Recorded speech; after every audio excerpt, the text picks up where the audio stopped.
Maswerteng tanghali po mga ka-STL natin sa Pangasinan. Narito na po ang mga numerong nanalo sa STL Pangasinan ngayong tanghaling ito. April 22, 2026, 12 p.m. First draw result. Yan, kitang-kita nyo na po ngayon sa screen ng yung cellphone ang mga numerong nanalo sa STL Pangasinan. In exact order po yan. At kung natayaan nyo naman po yan kanina, congrats po sa inyo, panalo po kayo. Yan, ano nga ba ang magandang tayaan ngayon sa STL Pangasinan?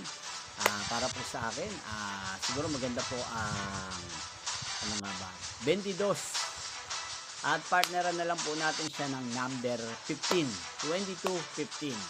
At ang pangalawang kombinasyon na maganda sa Pangasinan ay palagay ko po 25. Yan. At ang ipapartner po natin sa 25 ay number 31, 25-31. O kung may naiisip man kayong ibang numero na ipartner sa number 25, kayo na pong bahala. Yan. Sana manalo po yung mga ibinigay ko ngayong oras na to sa STL Pangasinan. Magkita-kita pong muli tayo mamayang 5 p.m. para second draw result ng STL Pangasinan. Thank you for watching.